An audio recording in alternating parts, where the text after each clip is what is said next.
عبادت گاہ میں دعا کا گھر، یہ ہمارے باپ کا کام ہے، اور اس کے باپ کے کام کا دوسرا پہلو کلام کی بات کرنا ہے۔ اس کا منہ پہلے ہی تیز تلوار کی مانند ہے، اور وہ حیران کر دینے والا کلام بولتا رہا۔ آمین۔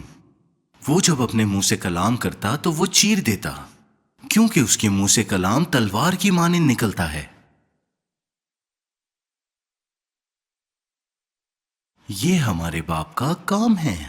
رسولوں کے اعمال اس کے 6 باب اور اس کی 4 آیات میں بتاتے ہیں، لیکن ہم تو دعا اور کلام کی خدمت میں مشغول رہیں گے۔ آمین۔ اور یہ وہی ہے جس کے لیے انہوں نے اپنے آپ کو دیا۔ جی ہاں، یہی وجہ تھی۔ اے خدا، میں اپنے آپ کو اس کے لیے دینا چاہتا ہوں۔ کیا یہاں کوئی میرے ساتھ شامل ہونا چاہتا ہے تاکہ اپنے آپ کو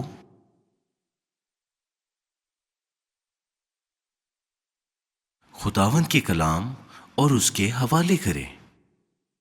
اس کے باپ کے 12 سال کی عمر تک معاملات حیران کن ہیں، اور پھر آپ کہتے ہیں کہ کیا وہ ہمارا پس منظر نہیں ہے؟ کیا آپ 12 سال کے لیے دوبارہ پیدا ہوئے ہیں؟ ہاں، آپ کے پاس وہ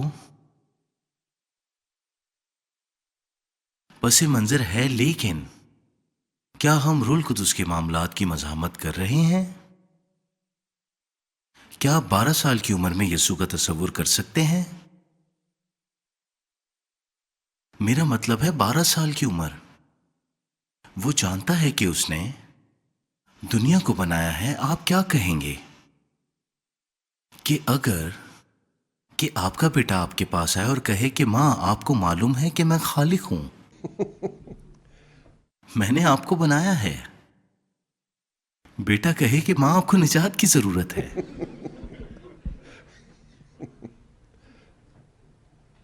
وہ کہے کہ ماں، آپ کو فخر ہونا چاہیے، آپ کا بیٹا خالق ہے۔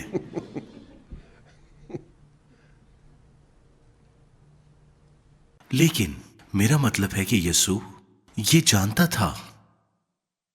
وہ جانتا تھا کہ وہ کون ہے۔ وہ یہ جانتا تھا کہ وہ خدا کا بیٹا ہے۔ میرا مطلب ہے کہ آپ بائبل میں پڑھ سکتے ہیں۔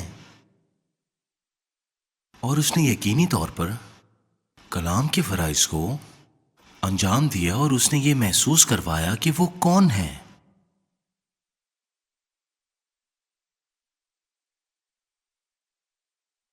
اچھی بات یہ ہے کہ ہماری فخر کے ساتھ یہ جنگ نہیں۔ جی ہاں، ٹھیک ہے، لیکن وہ اپنے مکاشفہ کے ساتھ عاجز تھا، اور جو کچھ اس نے دکھ اٹھائے اس سے عطائیت سیکھی۔ جی ہاں، اور وہ پست تھا، وہ حلیم تھا، وہ 12 سالہ مغرور نہیں تھا۔ لیکن اندازہ لگائیں، جس نے دنیا کو بنایا ہے وہ آپ میں رہتا ہے، ہاں یا نہیں؟ وہ آپ کے اندر رہتا ہے۔ آپ یقین رکھتے ہیں؟ لیکن کیا ہم نے اسے زندگی میں بڑھنے کی اجازت دی ہے؟ شاید نہیں، یا شاید مشکل سے۔ ہو سکتا ہے کہ ہم نے کبھی کوشش ہی نہیں کی۔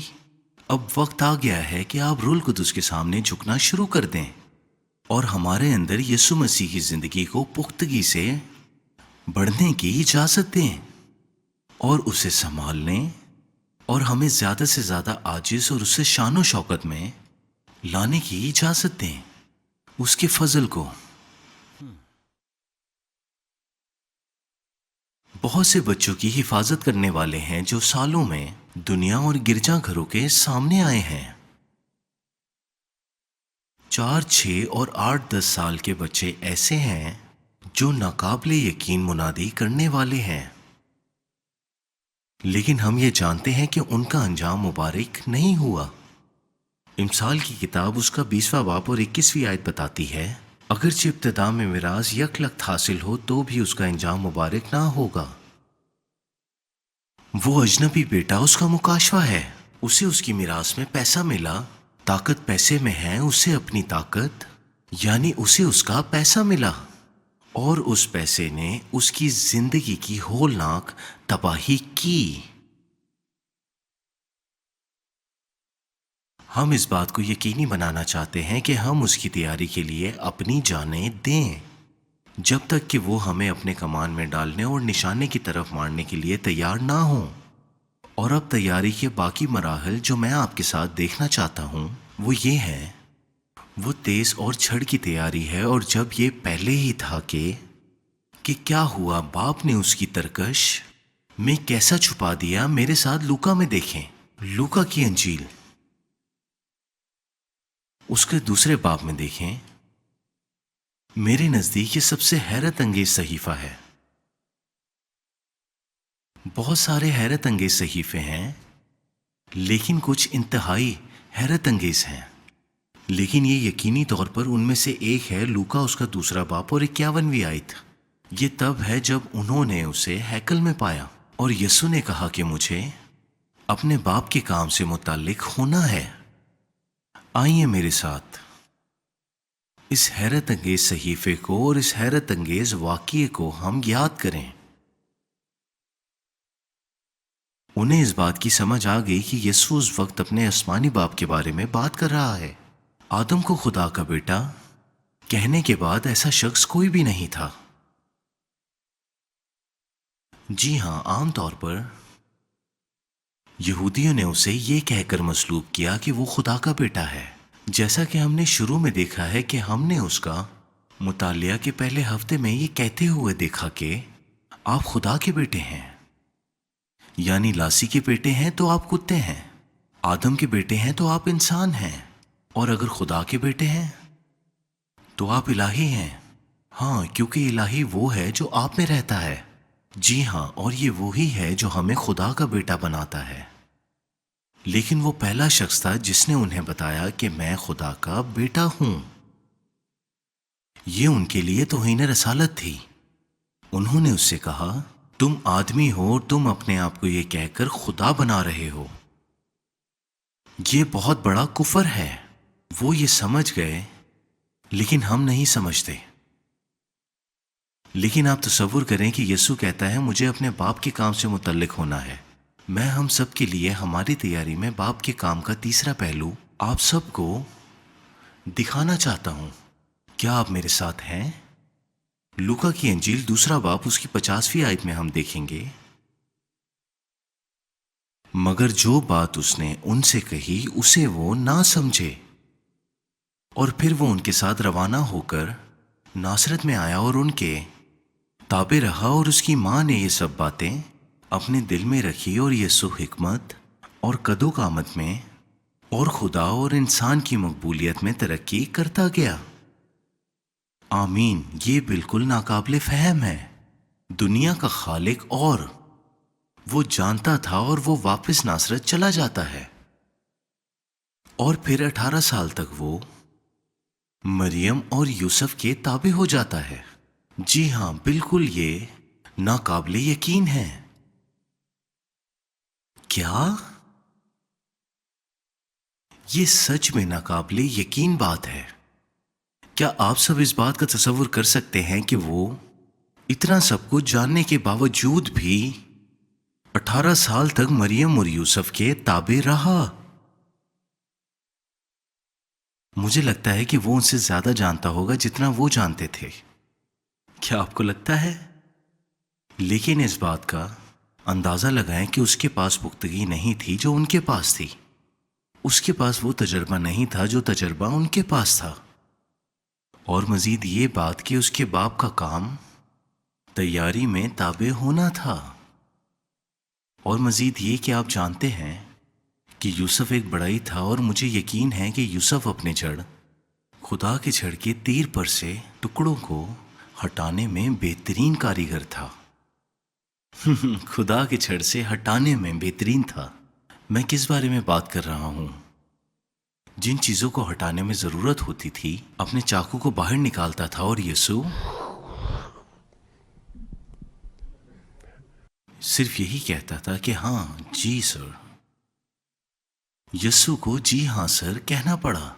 شاید یہ بھی ناانصافی تھی، لیکن یسوع نے کہا ہاں باپ جی۔ وہ اس کا جھڑ سیدھا کرتا رہا۔ آج اگرچہ گھر میں بہت سے لوگ یہ کہتے ہیں کہ میں کسی آدمی کے تابع نہیں ہوں، اور وہ صرف یہ کہنا پسند کرتے ہیں کہ میں خدا کے تابع ہوں۔ جی ہاں، اگر آپ جسم میں کسی کے تابع نہیں ہوتے تو آپ خدا کے تابع کبھی نہیں ہو سکتے۔ وہ اس کے جسم میں رہتا ہے اور ہمیں کسی کی خدمت کرنا، کسی کے تابع ہونا اور کسی کی وفاداری کو نبھانا اور یسوع جیسا بننا سکھانا چاہیے۔ یسوع جیسا بننا اور اس کے تابع ہونا، ہمیں اپنے دل سے تابع ہونا ہے، دکھاوا کر کے نہیں کہ ہاں میں جو چاہتا ہوں وہ میں کرتا ہوں۔ ہم نے آپ کو کئی بار کہا ہے مختلف سیمیناروں میں یہ کہ زندگی کے اختیار کا مسئلہ ہے۔ اختیار ہماری روحانی سیر میں ہر ایک چیز کا نچلا حصہ ہوتا ہے۔ ہمیں جاننے کی ضرورت ہے کہ اختیار نچلا حصہ ہے۔ اختیار کے تابع ہو رہے ہیں اور کچھ لوگ کہیں گے کہ نہیں یہ اختیار نہیں، یہ تو محبت ہے۔ یہ محبت ہے؟ پہلے دو احکام خداوند سے محبت کرنا ہے، اپنے پڑوسی سے محبت کرنا ہے، لیکن وہ احکام ہیں۔ حکم لفظ کا مطلب کیا ہے؟ آپ کے خیال میں اس حکم لفظ کا مطلب کیا ہے؟ کوئی ہے جو بتا سکتا ہے؟ کیا یہاں کوئی ہے جو بتا سکتا ہے کہ کیا کرنا ہے؟ اختیار جو ہے وہ حقیقی طور پر احکام کی بنیاد ہے۔ اور دنیا میں ہنگامہ آرائی کا معاملہ اس وقت پیدا ہوا جب شیطان نے خدا کی نافرمانی کی، تخت الٹنے کی کوشش کی، اور جہاں خدا کا تخت ہے وہاں اپنا تخت لگانے کی کوشش کی۔ اس وجہ سے اس کی نافرمانی کے باعث پوری کائنات ہنگامہ آرائی کی لپیٹ میں آ گئی، پوری کائنات۔ اور اس نے خدا کے اختیار کو غصب کرنے کی کوشش کی۔ اور جب تک زمین اور ہماری زندگیوں میں خدا کی حکمت دوبارہ قائم نہیں ہو جاتی، ہمیں آرام نہیں ملے گا۔ ہم اس دنیا میں کبھی بھی آرام نہیں پا سکیں گے۔ اختیار کا مسئلہ ہے۔ موسیٰ یترو کے تابع ہوا، اور پھر یشوع موسیٰ کے تابع ہوا، اور سیمیول ایلی کے تابع ہوا، اور دیکھیں گے داؤد ساؤل کے تابع ہوا، الیشا ایلیا کے تابع ہوا، اور پھر یسوع کے شاگرد یسوع کے تابع ہوئے، تیموتھیوس پولس کے تابع ہوا، اور یہ سب بائبل کے ذریعے ہیں۔ اور یہ تابع ہونا وہ چیز ہے جو ہم یسوع کی زندگی میں دیکھتے ہیں، اور یہ ایک حیرت انگیز مکاشفہ ہے، کیونکہ وہ جانتا ہے کہ وہ خالق ہے، اور پھر بھی یسوع مزید 18 سال تک ان لوگوں کے تابع رہا۔ ناقابل فہم۔ ہمیں ہمیشہ دل سے تابع رہنا چاہیے، دکھاوے کا نہیں۔ یہ سمجھے کہ حقیقی تابع رہنا اندر سے آتا ہے۔ دوسرے لفظوں میں رہنما وہ نہیں جو آپ کو مجبور کرے۔ اگر ہم واقعی تابع ہونا چاہتے ہیں تو ہم عہد کرتے ہیں تابع ہونے کا، اور ہم اس تاج کی عزت کرتے ہیں جو خدا نے ہمارے لیے رکھا ہے۔ اگر ہم واقعی تابع ہونا چاہتے ہیں تو ہمیں ان سب باتوں پر عمل کرنا ہوگا تاکہ ہم دکھاوے کے تابع نہ ہوں، حقیقی ہوں۔ ہمیں اس تاج کی خدمت کرنی چاہیے جو تاج ہمیں خدا کی طرف سے ملتا ہے۔ میری بات کو سمجھیں۔ اگر ہم چاہتے ہیں کہ ہمارے تیر جھڑ کی طرح ہوں تو ہمیں تابع رہنے کا انتخاب کرنا ہے، توقع نہیں کرنی۔ یوسف اور مریم نے یسوع کو اگلے 18 سال تک اپنے تابع ہونے کے لیے مجبور نہیں کیا، یسوع نے خود انتخاب کیا۔ اور بہت سے لوگ اپنی میراث کھو دیتے ہیں اور خوفناک بیج بوتے ہیں، اور ان کے تیروں کی جڑیں سیدھی نہیں ہوتی ہیں، صرف اس وجہ سے کہ وہ کسی کے تابع رہنا نہیں سیکھتے ہیں جیسا کہ خدا ان سے چاہتا ہے اور کرنے کو کہتا ہے۔ میں ان الفاظوں کے ساتھ ایک صبح بیدار ہوا، اور میں جانتا تھا کہ خدا کیا کہہ رہا ہے۔ وہ جوا ہے۔ کیا ہم جوئے کے عادی ہیں؟ کیا ہم عادی ہیں؟ کیا ہم اس جوئے کو اٹھانے اور اس سے تابع داری سیکھنے کے عادی ہیں؟ کیا ہم سیکھنا چاہتے ہیں عاجزی کو، تابع داری کو؟ سالوں سے میں نے بائبل اسکول کے طلباءوں کو خبردار کیا ہے کہ اپنے گرجا گھروں میں واپس آتے وقت محتاط رہیں۔ میں نے ان سے کہا اور یہ سچ ہے کہ شاید آپ کے پاس اپنے پادری سے زیادہ علم ہو، لیکن آپ کے پادری کے پاس آپ سے زیادہ پختگی اور تجربہ ہے اور آپ کو اس کے تابع ہونے کے لیے بلایا گیا ہے۔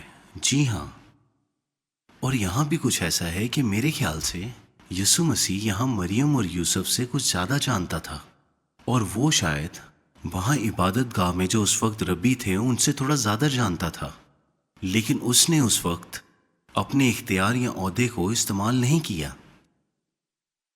اور ہم میں سے اکثر لوگوں کو یہ امید رکھنی چاہیے کہ ہم اپنے رہنما کی طرف جس راستے پر چل پڑیں اس سے ہمیں کبھی فضل ضرور ملے گا۔ کیا آپ سمجھ رہے ہیں؟ مجھے لگتا ہے کہ شاید مجھے زیادہ نہیں کہنا چاہیے، بلکہ مجھے بہت کچھ کہنا چاہیے۔ ہم میں سے بہت سے لوگوں کو امید کرنی چاہیے۔ آئیے دیکھتے ہیں عبرانیوں کی کتاب 13واں باب اس کی 17ویں آیت۔ اپنے پیشواؤں کے فرما بردار اور تابع رہو، کیونکہ وہ تمہاری روحوں کے فائدے کے لیے ان کی طرح جاگتے رہتے ہیں۔ خدا نے انہیں وہ بلاوا اور وہ ذمہ داری دی ہے، اور کوئی بھی اسے غضب نہیں کر سکتا۔ آپ اسے صرف اس لیے نہیں لے سکتے کیونکہ آپ کو شاید مزید نظریے کا علم ہو، اور آپ کو شاید کچھ صحیفوں کے سوالوں کی سمجھ ہو جو وہ نہیں رکھتے۔ عبرانیوں 5واں باب اور اس کی 8ویں آیت۔ جیسا کہ ہم نے سیکھا کہ جھڑ کو کمان کے لیے تیار کرنا، ویسا ہی یہاں لکھا ہے کہ اس نے دکھ اٹھا اٹھا کر فرما برداری سیکھی، عبرانیوں کی کتاب میں۔ آمین۔ زبور 34 اس کی 19ویں آیت۔ اس آیت کا ایک نوٹ بنا لیں۔ صادق کی مصیبتیں بہت ہیں، لیکن خداوند اس کو ان سب سے رہائی بخشتا ہے۔ خداوند ان سب سے ان کو رہائی بخشتا ہے، اور یہ خدا کا کلام ہے۔ آمین۔ آپ میں سے کتنے لوگوں نے یہ سنا ہے کہ ہمیں دکھ نہیں اٹھانا چاہیے؟ آپ نے امن، طاقت اور خوشحالی کا نظریہ سنا ہے، یہ کہ مسیحیوں کو تکلیف اٹھانے کی ضرورت نہیں ہے۔ کتنے لوگوں نے یہ سنا ہے کہ ہمارے لیے دکھ اٹھانے کی کوئی وجہ نہیں ہے، کیونکہ یسوع نے ہمارے لیے سب کچھ سہا۔ ایک منٹ رکیے۔ کیا آپ جانتے ہیں کہ زبور جو ہے وہ نئے عہد نامہ کا حصہ ہے؟ کیا یہاں کوئی جانتا ہے کہ زبور نئے عہد نامہ کا حصہ ہے؟ میں نے کبھی نہیں دیکھا، شاید ایک موجود ہو، لیکن میں نے کبھی کوئی چھوٹی بائبل نہیں دیکھی جو صرف نیا عہد نامہ ہی ہو، جس میں زبور کی عام طور پر مثال نہیں ہو۔ میں نے ایسا کبھی نہیں دیکھا، اور اس لیے میں کیوں کہہ سکتا ہوں کہ زبور نئے عہد نامہ کا حصہ ہے؟ پولس رسول نے یہ کہا۔ اس نے افسیوں کی کتاب 5واں باب پر اس کی 18ویں سے 20ویں آیت میں یہ کہا ہے کہ زبور گاؤ، کیا تمہیں گیت گاؤ گے اور دوسری زندگی گزارو گے؟ منافق ہوگا، یعنی تم منافق ہو۔ جی ہاں، آپ منافق ہو۔ نہیں، ہمیں زبور گانا ہے اور اس کو جینا ہے، اور اس لیے ہمیں یہاں بتایا گیا ہے، جیسا کہ ہم نے پڑھا، کہ صادق کی مصیبتیں بہت ہیں، اور مسیح کے جسم کے بہت سے حصے کہتے ہیں کہ نہیں، اگر آپ دکھ اٹھا رہے ہیں تو اس کی وجہ یہ ہے کہ آپ کی زندگی میں گناہ ہے، یا آپ کے پاس ایمان نہیں، آپ کمزور ہیں۔ بائبل کہتی ہے کہ اگر آپ دکھ نہیں اٹھا رہے تو شاید آپ کی زندگی میں گناہ ہے۔ کیا یہ صحیح ہے؟ آپ کو کیا لگتا ہے کہ میں غلط تشریح کر رہا ہوں؟ صادق کی مصیبتیں بہت ہیں، گناہ گاروں کی نہیں۔ زبور 73 ہمیں بتاتا ہے کہ بہت سے گناہ گاروں کو کبھی بھی کوئی گناہ نہیں اٹھانا پڑتا، اور وہ فکر کی زنجیروں میں جکڑے ہوئے اپنی زندگی کا خاتمہ کر دیتے ہیں۔ یہ ہولناک ہے۔ اگر ہم کبھی بھی دکھ نہیں اٹھاتے، اور میرا مطلب ہر وقت نہیں ہے، خدا اس طرح کام نہیں کرتا ہے۔ میرا کہنے کا مطلب یہ نہیں ہے کہ آپ ایک دکھ سے دوسرے دکھ میں جاتے رہتے ہیں اور آپ کے پاس برکت کا وقت نہیں ہوتا، نہیں نہیں۔ لیکن اگر آپ کی زندگی میں کبھی کوئی دکھ، کبھی کوئی آزمائش یا کوئی مشکل نہ آئے تو آپ کو خدا سے پوچھنے کی ضرورت ہے کہ کیا میں صادق ہوں؟ کیونکہ خداوند آپ نے کہا ہے اور آپ کے کلام میں لکھا ہے کہ صادق کی مصیبتیں بہت ہیں۔ آمین۔ اور وہ کہتے ہیں کہ شیطان کی طرف سے ہے، لیکن ایک منٹ، مکاشفہ اس کا 22واں باب اور دوسری آیت میں لکھا ہے کہ ہمیشہ کے لیے زندگی کے درخت کے پتے قوموں کی شفا کے لیے ہوں گے۔ یہ مکاشفہ میں لکھا ہے۔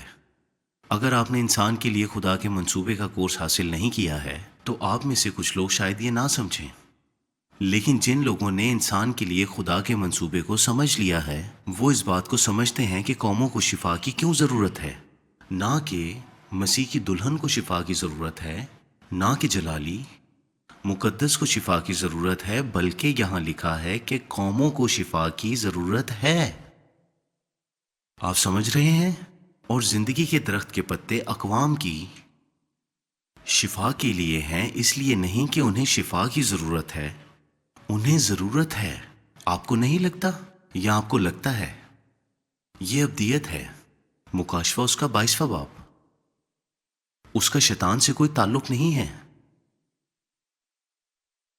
بیماری شیطان کی طرف سے آ سکتی ہے، یہ سچ ہے، لیکن اکثر ایسا نہیں ہوتا۔ آئیے میرے ساتھ عبرانیوں کی کتاب اور اس کے 11ویں باب میں دیکھیں۔ واضح لکھا ہے کہ ایماندار آدمی دکھ کو اٹھاتے ہیں، لیکن یہ پرانے عہد نامے کے ایمانداروں کا ذکر ہے۔ عبرانیوں 12ویں باب میں لکھا ہے کہ ہمارے پاس ایمانداروں کا وہ بادل ہے، لیکن گواہ ہمیں کیا بتا رہے ہیں کہ ہمیں اس طرز زندگی کو قبول نہیں کرنا چاہیے۔ نہیں، بالکل نہیں۔ وہ گواہوں کے بادل ہیں جو ہمیں راستہ دکھاتے ہیں۔ آمین۔ عبرانیوں اس کا 12واں باب اور 8ویں آیت ہمیں بتاتی ہے کہ خدا اگر ہمیں بیٹے کے طور پر قبول کرتا ہے تو ہم نظم و ضبط میں رہیں گے، اور اگر آپ کسی نظم و ضبط کا سامنا نہیں کر رہے ہیں تو آپ کو کہنا چاہیے کہ خداون، کیا میں سچا بیٹا ہوں؟ کچھ عرصے پہلے ایک پادری کو اپنی زندگی میں گناہ کی وجہ سے اپنا گرجا گھر چھوڑنا پڑا۔ اس کا رویہ اور مجھ سے اس کی باتیں سنی، ظاہر ہے کہ یہ ایک سخت مرحلہ تھا، لیکن اس کے درمیان میں اس نے کہا، میں خوش ہوں کیونکہ اب میں جانتا ہوں کہ میں ایک سچا بیٹا کہلانے کے لائق ہوں۔ میں فکر مند تھا، میرا مطلب ہے کہ وہ جانتا تھا کہ وہ کیا کر رہا ہے اور کیا جی رہا ہے، اور فکر مند تھا کہ میں ایک حقیقی بیٹا نہیں تھا کیونکہ کوئی نظم و ضبط نہیں آ رہا تھا۔ وہ کہتا ہے کہ میں خوش ہوں کیونکہ میں جانتا ہوں کہ خدا مجھے ایک سچے بیٹے کے طور پر قبول کر رہا ہے۔ یہ صحیح رویہ ہے، بالکل صحیح رویہ۔ آپ کیا کہتے ہیں اس رویے کے بارے میں؟ کبھی دکھ نہیں اٹھایا، او ہو، تو اس کا صاف صاف یہ مطلب ہے کہ آپ صادق نہیں ہیں، شاید آپ سچے بیٹے نہیں ہیں، اور شاید یسوع کے نقش قدم پر نہیں چل رہے۔ یہ بات آپ کو جاننے کی ضرورت ہے۔ تمام قسم کے حوالے موجود ہے، جو کوئی بھی یہ مانتا ہے کہ آپ کو دکھ اٹھانا نہیں چاہیے، انہیں ان کی متصادم کرنی ہوگی۔ پہلا پطرس اس کا 2واں باب اور 21ویں سے 22ویں آیت میں لکھا ہے، اور تم اسی کے لیے بلائے گئے ہو کیونکہ مسیح بھی تمہارے لیے دکھ اٹھا کر تمہیں ایک نمونہ دے گیا ہے تاکہ اس کے نقش قدم پر چلو۔ نہ اس نے گناہ کیا اور نہ اپنے منہ سے کوئی مکر کی بات کی۔ غور کریے گا کہ نہ اس نے کبھی گناہ کیا اور نہ اس نے اپنے منہ سے کبھی مکر کی بات کی۔ آئیے میرے ساتھ کہیں کہ نہ اس نے کبھی گناہ کیا اور نہ کبھی مکر کی بات کی۔ اس نے دکھ اٹھایا اور نقش قدم پر چلنے کے لیے ہمارے لیے ایک مثال کو چھوڑ دیا۔ مجھے یاد ہے کہ میں ایک نوجوان سے ملا تھا جو کہ ہبرون کے کسی گرجا گھر کا حصہ نہیں تھا، لیکن ہم نے بات کرنا شروع کی۔ وہ ایک مسیحی تھا اور اس نے کہا کہ تم جانتے ہو کہ میں بات کر رہا تھا کہ خداوند ہمیں یسوع جیسا بنانا چاہتا ہے، وہ چاہتا ہے۔ اور پھر جب میں نے دکھ اٹھانے کی بات کی تو اس نے کہا نہیں نہیں، ہمیں کوئی دکھ اٹھانا نہیں پڑے گا کیونکہ یسوع نے ہمارے لیے دکھ اٹھا لیے۔ میں نے کہا آپ یسوع جیسا کیسے بننا چاہتے ہیں؟ صرف طاقت اور جلال میں؟ کیا آپ کوئی دکھ نہیں اٹھانا چاہتے؟ پطرس کا کہنا ہے کہ وہ مثال ہے اور پطرس اس کے نقش قدم پر چل رہا ہے۔ دوسرا تموتیس اس کا دوسرا باب اور 12ویں آیت کہتی ہے اگر ہم دکھ سہیں گے تو اس کے ساتھ بادشاہی بھی کریں گے۔ کتنے لوگ بادشاہ یا پادری بننا چاہتے ہیں؟ بہت زیادہ نہیں۔ کیا آپ خدا کو بتانا چاہتے ہیں کہ آپ بادشاہ یا پادری بننا چاہتے ہیں؟ اپنا ہاتھ اٹھا کر مجھے اس بات کا جواب دیں۔ یہاں کوئی بھی ہمیشہ کے لیے بادشاہ یا پادری بننا چاہتا ہے؟ اگر ہم دکھ سہیں گے تو اس کے ساتھ بادشاہی بھی کریں گے۔ مجھے ایک بزرگ بھائی لارنس کا شعبہ ہے۔ آپ میں سے کتنے لوگوں نے بھائی لارنس کے بارے میں پڑھا ہے؟ لیکن وہ ایک راہب تھا جس نے خدا کی تلاش کی تھی، اور ظاہر ہے کہ وہ نئے سرے سے پیدا ہوا تھا، یعنی وہ بپتسمہ یافتہ تھا۔ اور کیا آپ اس بارے میں جانتے ہیں کہ بھائی لارنس روز دعا کرتے تھے؟ کیا آپ کو یاد ہے؟ وہ کہتے تھے کہ خدا مجھے آج تیرے لیے دکھ اٹھانے دے۔ میرا خیال ہے کہ بھائی لارنس کو معلوم تھا کہ وہ کیا کہہ رہے ہیں کہ اگر میں دکھ اٹھاتا ہوں تو میں بادشاہی کروں گا۔ اگر میں دکھ اٹھاؤں اور اگر میں آج اپنی صلیب کو اٹھاؤں تو میں بادشاہی کروں گا۔ ظاہر ہے کچھ لوگوں نے اسے نہیں دیکھا، لیکن یہ سچ ہے۔ ہر بار جب ہم صلیب اٹھاتے ہیں تو ایک نئی زندگی نکلتی ہے۔ 10 سال بعد نہیں بلکہ آج کسی نہ کسی طریقے سے آپ کی نئی زندگی نکلے گی۔ آمین۔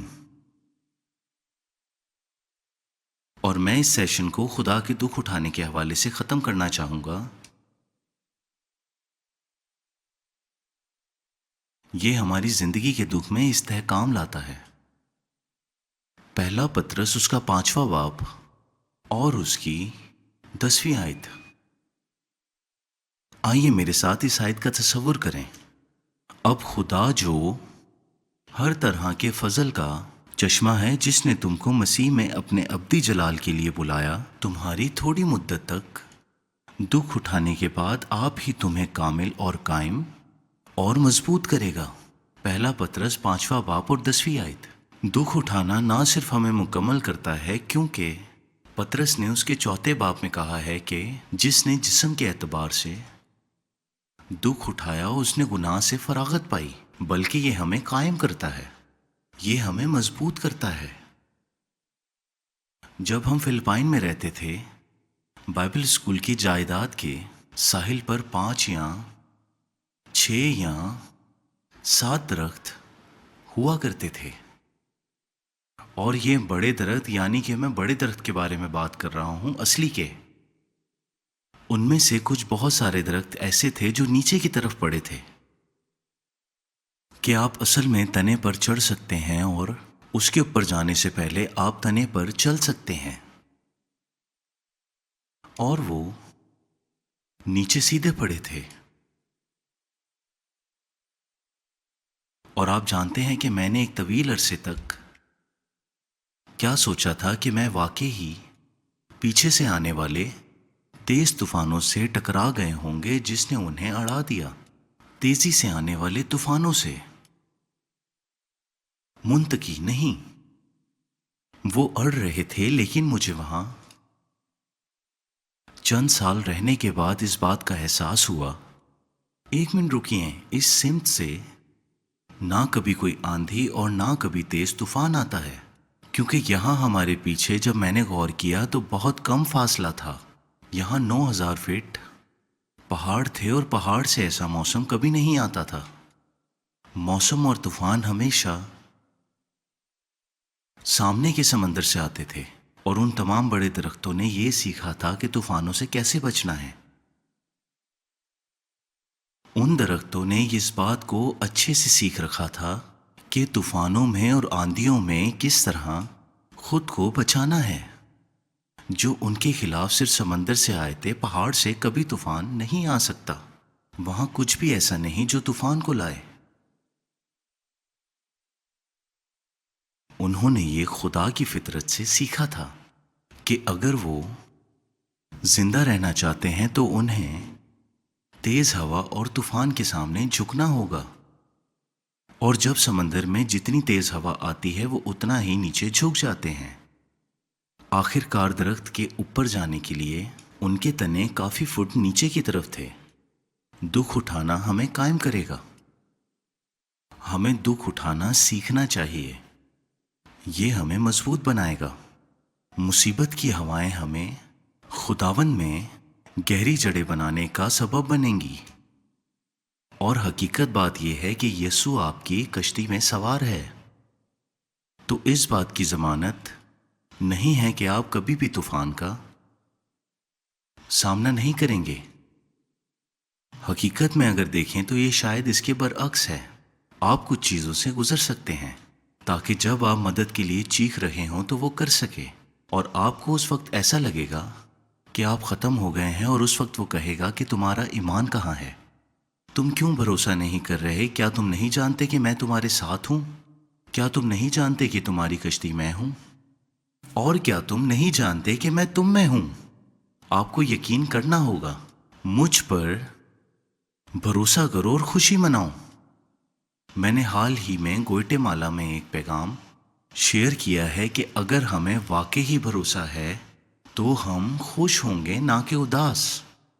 اور اگر ہم خوش نہیں ہو رہے ہیں تو اس کی وجہ یہ ہے کہ ہمیں اس پر بھروسہ نہیں ہے۔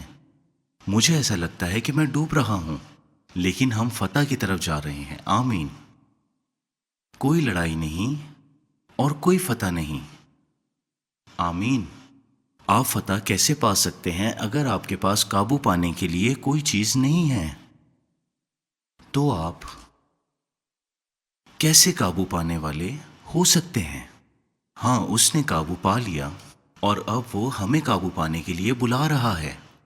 اے خدا، ہمیں اپنی لڑائیوں اور آزمائشوں، مصیبتوں اور پریشانیوں میں خوش رہنے کی توفیق عطا فرما۔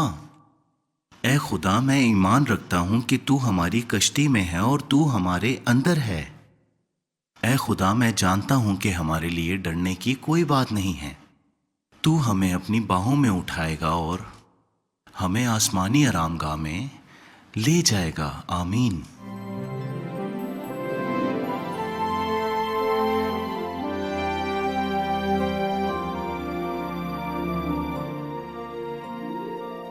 آج کے لیے ہمارے پاس اتنا ہی وقت ہے، لیکن مستقبل کی نشریات کے لیے ہم آہنگ رہیں گے، کیونکہ ہم پادری مورون بائر کے ساتھ مسیح کی زندگی کے بارے میں سیکھتے رہیں گے۔